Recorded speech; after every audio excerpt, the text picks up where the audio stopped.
Following a supervisor's illegal orders. Can it get you fired or arrested? Of course. Do you have to follow a supervisor's orders when they are illegal? No, you don't. Let's talk about two examples that put people in jail. One is an example of a firefighter right here in my county in Florida. And the other example is of 10 correctional officers in a prison in South Florida. They all followed the orders of their commanding supervisors, their captains. Both cases it was the captains. And they ended up in jail. All right, the first one is a firefighter, paramedic, was in charge of controlling some COVID-19 vaccines, traveling around the community to wherever they needed to give shots or provide these shots to people. And his captain called him in and said, hey, I need some COVID-19 shots for my family. And he told him just leave the vials on in the break room and leave for a little bit. The fire paramedic did what the captain told him to do. When he came back, some vials were missing.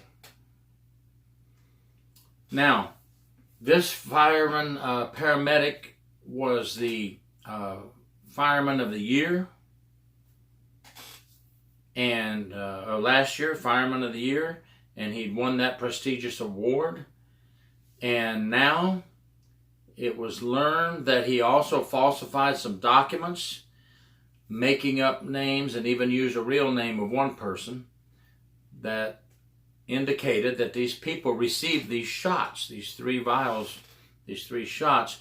And when someone learned that it did not look right, the documentation, they questioned the real person and said, what day did you get the shot? And this person said, I never got the shot, which led to a full-fledged investigation. And long story short, the firefighter of the year was arrested, and the captain was arrested, and they have booking photos now in the Polk County Jail here in Florida, and are facing felony charges. There's an example of what not to do. What should the firefighter of the year done? He should have went on up past the captain's rank and said, sir, this is what I was asked to do. When you do something like that, you're committing a crime. You don't have to follow that order, folks. Look what it landed him in. It landed him in the slammer, landed the captain in the slammer. And let me tell you, both of them had quite a few years in. That's a pretty darn good salary to give up, a real good pension to give up. The other case was at Charlotte Correctional Institution, Florida, prison, state prison. An inmate was transferred from Zephyr Hills Correctional Institution to Charlotte.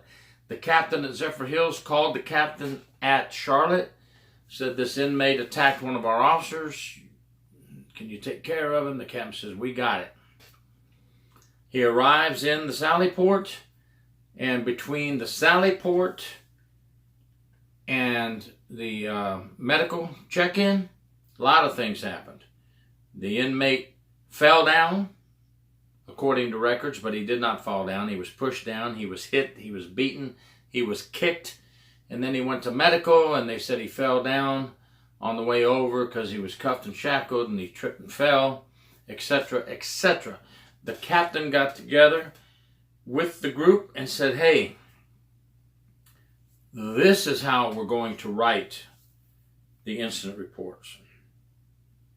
And this is how we're going to write a use of force report. We're going to say he spit at us or tried to hit us with his head or whatever. And they falsified the use of force reports in their incident reports. As time went on, another captain in his shift abused the inmate. And he later died. He cut his wrist and died from cutting his wrist. But later testimony showed that he was beaten over a 5-day period.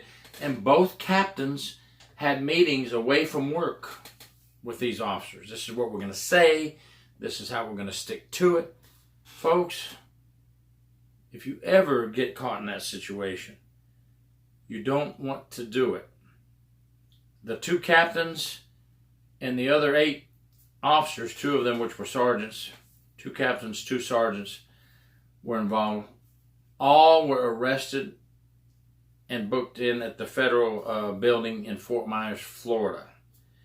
So they had federal charges placed on them. Later, as the investigation was completed, the state had the investigation, but then the federal government took it over. The Civil Rights Division from Washington, D.C. stepped in.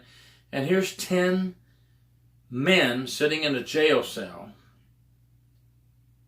in Fort Myers, Florida. For what? For that silliness? To get revenge? Hey, nobody likes an inmate that attacks officers, but you can't do what they did. If you're curious about what happened, 3 of them got 5 years federal probation. They all lost their jobs and their certificates. 7 were acquitted, and 3 got 5 years federal probation. But they still all lost their jobs and their certification. Just a couple of examples. So if anybody ever asks you, can I lose my job following an illegal order from a supervisor? The answer is yes.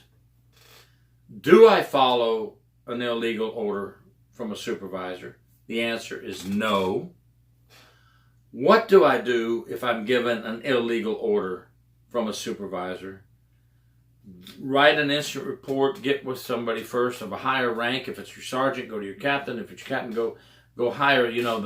You try to use your chain of command properly, starting with your sergeant. But if it's this kind of situation, and captains are giving you direct orders to break the law, commit a crime, you need to go higher than the person that's giving you the order. Don't do it.